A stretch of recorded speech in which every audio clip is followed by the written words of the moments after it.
भारत तेरे टुकड़े होंगे इंशाअल्लाह इंशाअल्लाह बोलने वाले लोगों को समर्थन करेंगे।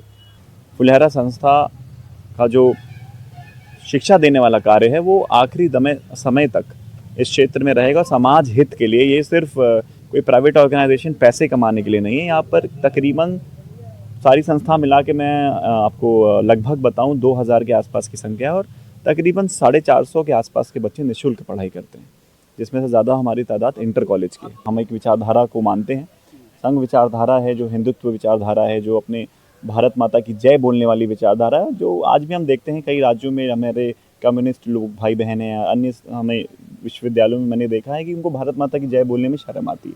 दोस्तों नमस्कार, मैं हूं कमलेश और आप देख रहे हैं आधुनिक भारत न्यूज। दोस्तों इस वक्त मैं हूं बलिया जिला के रफड़ा विधानसभा में और रफड़ा विधानसभा के रफड़ा में ही एक ऐसे मैं प्रांगण में हूं। ये देख सकते हैं हमारे पीछे एक विद्यालय है, श्रीमती फुलेहरा स्मारक महिला पीजी कॉलेज। ये कमतैला रफड़ा जनपद बलिया में है। अगर इस प्रांगण की और इस विद्यालय की मैं खासियत बताऊं तो 1994 से पहले एक बहुत ही इस रफड़ा क्षेत्र का प्रसिद्ध नाम था ब्रह्मा शंकर सिंह, जिन्होंने मध्य प्रदेश में जॉब करके नौकरी करके और फिर बलिया में आकर के उत्तर प्रदेश में आकर के रफड़ा क्षेत्र में एक तरह से कहें कि अगर शिक्षा की अलग जगह तो ये गलत नहीं होगा। उन्होंने इस रफड़ा क्षेत्र में आकर, इस बलिया क्षेत्र में आकर के शिक्षा की अलग उन्होंने जगाया। रफड़ा क्षेत्र में जहाँ पे कोई उस समय प्राइवेट विद्यालय इस ढंग का नहीं था, वहाँ पे उन्होंने 1994 में एक महिला इंटर कॉलेज खोलने का काम किया। उन्होंने 1994 में एक विद्यालय खोला, यहीं बगल में, ये तो महाविद्यालय के बगल में इंटर कॉलेज भी है, और जो 1 से लेकर 8 तक पहले उसकी शुरुआत हुई और फिर कुछ दिन के बाद वह इंटर कॉलेज में तब्दील हो गया। और उसके बाद धीरे धीरे महाविद्यालय, degree college, ITI, polytechnic, BTC, BEd, मतलब नर्सिंग तमाम संस्था में ये कहने तब्दील होता गया और जो इसका ग्रोथ है वो होता गया। 2021 में ब्रह्मा शंकर सिंह इस दुनिया को छोड़कर चले गए। उसके बाद जो उनके लड़के हैं गोविंद नारायण सिंह जी, उन्होंने संभाला और इस संस्था को आगे बढ़ाने के लिए धीरे धीरे कहीं ना कहीं हर साल इसको और बढ़ाते गए। और आज के डेट में ये जो फुलेहरा देवी जो संस्था है, आप बता दूं कि यहाँ पे high school, inter, BA, BEd, BTC, polytechnic और ऐसी तमाम यहाँ पे डिग्रियाँ दी जाती हैं। और विशेष रूप से यहाँ पे बच्चियों के लिए अधिकतर कहें तो ये भी है तो महिला PG कॉलेज है और इंटर कॉलेज महिला का ही है, इंटर तक, और तमाम चीज़ महिला का है। और गोविंद नारायण सिंह जी के बाद अगर कहें कि उनके साथ उनके कदम से कदम मिला करके जो उनके लड़के हैं ऋषि राज सिंह, जिन्होंने काफ़ी अच्छी पढ़ाई करके, बाहर से पढ़ाई करके और उसके बाद आकर के इस संस्था में अपना हाथ बटा रहे हैं, उनका साथ देने का काम कर रहे हैं। तो मैं चाहूँगा कि ऋषि राज जी से इस विषय पर बात किया जाए। आज बता दें आपको कि ब्रह्मा शंकर सिंह जी जो थे, उनकी 4थी पुण्यतिथि है।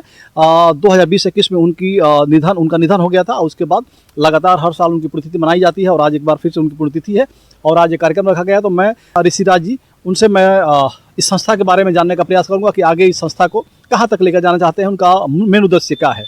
आइए मिलते हैं जी। उनके बारे में जितना बोला जाए उतना कम है, क्योंकि वो एक व्यक्ति नहीं थे, उन्होंने अपने पीछे बहुत ही अच्छा एक विचार छोड़ के गए, जिनको हम लोग आगे बढ़ाने का काम कर रहे हैं।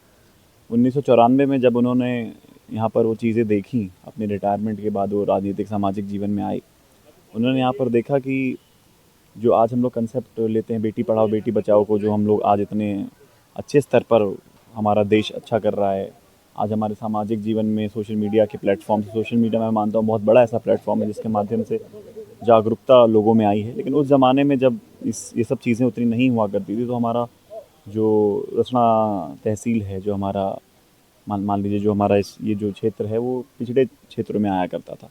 तो उन्होंने अपनी सरकारी, क्योंकि वो सरकारी इंजीनियर थे पूर्व में, तो उन्होंने अपनी जब रिटायरमेंट उनकी हुई क्षेत्र में आए, तो उन्होंने अपने बहुत ही अच्छे विचारों को जो यहाँ पर समाज में रखने का काम किया। उस टाइम उन्होंने जागरूकता अभियानें चलाए, उन्होंने लोगों को बताया, क्योंकि वो लोगों से जुड़े हुए थे, वो लोगों के जनप्रतिनिधि थे।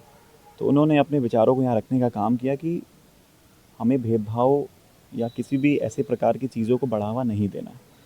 हमारे लिए जितना बहुमूल्य बेटा है उतनी बहुमूल्य बेटी भी है। तो इसलिए उन्होंने सिर्फ और सिर्फ छात्राओं के लिए, महिलाओं के लिए कॉलेज खोलने का काम किया, एजुकेशन देने का काम किया। रसड़ा में पहला इंस्टीट्यूशन हम कह सकते हैं कि महिलाओं के लिए प्राइवेट में अगर हम बात करें, प्राइवेट तो क्या ही सामाजिक है ये भी, तो उसमें उस 94 में ये पहला ही था।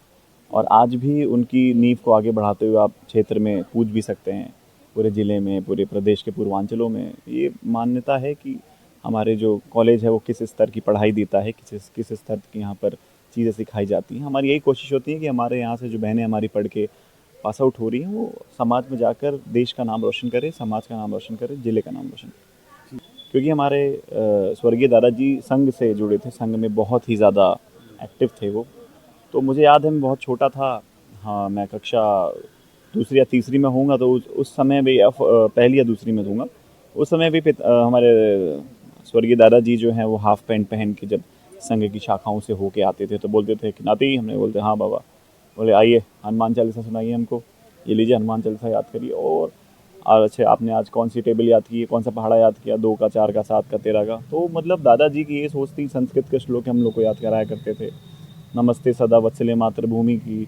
हम लोग उस टाइम सारी पंक्तियाँ याद थी, हालांकि आज भी याद हैं, लेकिन उस ज़माने में जब हम लोग मान लीजिए 8-9 साल के हुआ करते थे, दादाजी हम लोग को तब से ये चीज़ सिखाया करते थे कि राष्ट्र सर्वप्रिय होता है, राष्ट्र से बड़ा कोई भी चीज़ नहीं होता, और सामाजिक जीवन में मैं कुछ नहीं होता है, हम मतलब मेरे से पहले समाज होता है, और जितना आप समाज को देंगे आपको उतना समाज से सम्मान मिलेगा। तो उन्होंने एक सम्मान कमाने का काम यहाँ पर किया था। उन्होंने पीछे अपना एक विचार छोड़ा है कि हम आज भी उनके जाने के बाद भी उनको याद करते हैं। समाज में उनके हज़ारों ऐसे लोग प्रभावित हैं, हज़ारों ऐसे परिवार को उन्होंने रोज़गार देने का काम किया है, मदद देने का काम किया है, और पिछड़े वर्ग के लोगों से उनका काफ़ी ज़्यादा लगाव था। उन्होंने जाति पात को बिल्कुल भेदभाव से सब अलग करते हुए सबको आगे बढ़ाने का काम किया, तभी वो एक जन नेताओं के तौर पे उनको यहाँ पे लोग माना जाता है। और आज भी मैं जब क्षेत्र में थोड़ा बहुत न्योता करता हूँ या लोगों से मिलता हूँ, तो लोग मुझसे या पिताजी से पहले हमारा परिचय जो है वो आज हमारे स्वर्गीय दादाजी के कारण है। आज उनका जो व्यक्तित्व था, जो हम इंग्लिश में पर्सनालिटी बोलते हैं, तो उस कदर थी, उस तरीके की थी, उस लेवल की थी कि आज उनकी पर्सनालिटी से ही हमारा यहाँ पर हमारा जो नाम है आज उनकी पर्सनालिटी के हिसाब से जाना जाता है आज भी, और हमें ऐसा लगता है कि आने वाली पीढ़ियों तक इनको याद किया जाएगा। जो आपके दादा थे, फिर सरकारी नौकरी करके और इस प्रकार के शिक्षा क्षेत्र में जो लौ जलाए, उसके बाद आज तक आप लोगों ने संभाल कर रखा है। आगे क्या प्लानिंग है आप लोगों की कि बाबा का नाम किस प्रकार से और ऊंचा लेकर जाने के लिए क्या करेगा? जी, भगवान के आशीर्वाद से, बाबा दादी के आशीर्वाद से आज हम लोग इस कदर सक्षम हैं कि हम लोग अच्छी जगह से पढ़ाई लिखाई करके यहाँ पर आए हैं। तो हम लोग देश भर के अनुभव लेके, जैसे हमारी पढ़ाई दिल्ली विश्वविद्यालय से हुई है, राजस्थान में बिट्स पिलानी से स्कूलिंग हुई है, तो उन सारा अनुभव लेके हम लोग देश विदेश भी जा सकते थे अपनी मास्टर्स करने, नौकरियाँ करने। पर हमारा ये मानना है कि क्योंकि पिताजी ने वो जो लॉ को जलाने का काम किया है, यहाँ पे ज्वाला जलाने का काम किया है, आज दादाजी की सोच ज़रूर थी, लेकिन हमारे पिताजी जो यहाँ पर एजुकेशन का काम किया, पहले हमारा इंटर कॉलेज था, फिर उनकी मेहनत से यहाँ पर अब हम लोग जहाँ जिस परिसर में खड़े हैं ये डिग्री कॉलेज है, फिर हमारे सामने पॉलिटेक्निक, ITI, फार्मेसी, हम लोग ने फुलेहरा और दादाजी की सोच को आगे बढ़ाने का काम किया। और आशा यही करते हैं कि आने वाले समय में हम लोग यहाँ पर अलग अलग शिक्षाओं में अलग अलग चीज़ें यहाँ पर करें, और जितनी ज़्यादा समय के साथ देश को, युवाओं को यहाँ पर हम लोग ज़्यादा से ज़्यादा अच्छे कोर्सेज़ लाने का काम कर सकते हैं। और अभी ये सोच विचार करने की बात है। अभी यहाँ पर हमारे पिता तुल्य लोग सब बैठे हुए थे, उन्होंने सुझाव दिया है कि हमें यहाँ पर कुछ सभागार ऐसा बनाना चाहिए जो हम लोग को श्रद्धांजलि श्री बाबा को देने में उसमें करना चाहिए, BS सिंह के नाम पे एक सभागार या कुछ ऐसा करके, तो उसमें हम लोग सोच विचार करेंगे। और इस लॉ को ये हमारा मानना, ये हमारा प्रण भी है कि जब तक हमारी आखिरी सांसें रहेंगी, फुलेहरा संस्था का जो शिक्षा देने वाला कार्य है वो आखिरी समय तक इस क्षेत्र में रहेगा, समाज हित के लिए। ये सिर्फ कोई प्राइवेट ऑर्गेनाइजेशन पैसे कमाने के लिए नहीं है। यहाँ पर तकरीबन सारी संस्था मिला के मैं आपको लगभग बताऊं 2000 के आसपास की संख्या है, और तकरीबन 450 के आसपास के बच्चे निःशुल्क पढ़ाई करते हैं, जिसमें से ज़्यादा हमारी तादाद इंटर कॉलेज की है। जी, मेरी क्वालिफ़िकेशन है, मैं पूर्व में अपनी graduation political science honours Delhi विश्वविद्यालय से पूरा किया हूँ, और मास्टर्स भी मेरी सोशियोलॉजी में पूरी हुई है, और मैं अभी वर्तमान में भी लॉ फैकल्टी का छात्र भी हूँ दिल्ली विश्वविद्यालय से। हालांकि वो मेरी अगले साल तक मेरे हिसाब से कंप्लीट भी हो जाएगी, और PhD के बारे में मैं अभी सोच रहा हूँ। लेकिन अभी जब मैं क्षेत्र में आया हूँ, लोगों के बीच में हूँ, तो मैं यहीं कहीं से कोशिश करूँगा कि उसको भी कंप्लीट किया जाए। बाबा जो थे ऐसा कहें कि इन्होंने राजनीति को भी यहाँ पे रफड़ा क्षेत्र में आगे बढ़ाने का काम किया, कई सारे नेताओं को कहीं ना कहीं सहयोग करके बड़ा नेता बनाने का ऐसे काम किया, और संघ को भी आगे बढ़ाया इन्होंने, और शिक्षा के क्षेत्र में जो काम किया इन्होंने वो काबिल तारीफ रहा। तो ऐसा नहीं, जैसे आप भी बता रहे हैं कि हम पॉलिटिकल साइंस किए हैं और लॉ भी कर रहे हैं और तमाम चीज़ें कर रहे हैं, तो राजनीति में भी आने का कुछ मन है क्या आप लोगों का? देखिए, जो दादाजी की सोच थी उस टाइम भी, उनको सपा से भी, मेरे हिसाब से जो लोग बताया करते हैं कि सपा से भी उनके पास एक क्या कहते हैं, ऑफ़र हम लोग कहते हैं कि उनके पास वहाँ से भी एक आया था कि आप यहाँ से बाबूजी लड़ सकते हैं। इंजीनियर साहब के नाम पे यहाँ पे लोग जाना जाते हैं। हमारे माननीय रक्षा मंत्री जी राजनाथ सिंह जी भी उनसे बहुत ही अच्छी तरीके से परिचित थे, जो आज के समय में मुरली मनोहर जोशी जी से भी उनका बहुत ही अच्छा परिचय था। लेकिन हमारे जो विचारों की बात करें, हमारे दादाजी, जो हमारा परिवार है वो संघ विचारधारा का है। जैसे कि मैं बात करूं, मैंने भी दिल्ली विश्वविद्यालय छात्र संघ चुनाव की तैयारी की, विद्यार्थी परिषद से थी। मैं पिछले 8 साल 9 साल से विद्यार्थी परिषद से जुड़ा भी हूँ, अन्य अन्य दायित्वों पे मैं दिल्ली प्रांत में भी काम किया हूँ। तो किसी कारण अगर हम चुनाव नहीं लड़ पाते हैं या कुछ कर पाते तो इसका मतलब ये नहीं है कि हम अपने विचार बदल दें। हमारे विचार संघ परिवार के हैं और हमें ऐसा लगता है कि इस विचार को ही हम कोशिश करेंगे कि आगे से ज़्यादा लोगों तक हम ये विचार पहुँचाने में सक्षम हो। आज भी संघ के लिए हमने संघ को बढ़ाने का काम नहीं किया, हम तो संघ, हम एक विचारधारा को मानते हैं। संघ विचारधारा है जो हिंदुत्व विचारधारा है, जो अपने भारत माता की जय बोलने वाली विचारधारा है, जो आज भी हम देखते हैं कई राज्यों में हमारे कम्युनिस्ट लोग भाई बहन हैं, अन्य हमें विश्वविद्यालयों में मैंने देखा है कि उनको भारत माता की जय बोलने में शर्म आती है।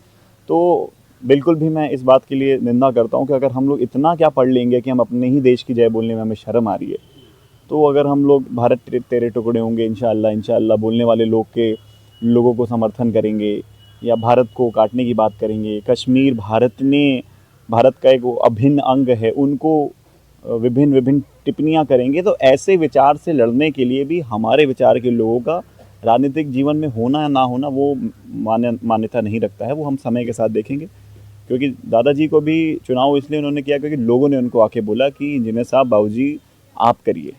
तो जब तक यहाँ पर वैसा माहौल लोग नहीं मानते कि हमें करना चाहिए, तो हमें ऐसा लगता नहीं कि हम डायरेक्टली राजनीति में ऐसा कुछ रुचि है या हमें अभी कुछ पॉलिटिक्स को बहुत, हम लोग एक विचार परिवार से हैं, हम उस विचार परिवार को आगे बढ़ाने का काम करेंगे। धन्यवाद।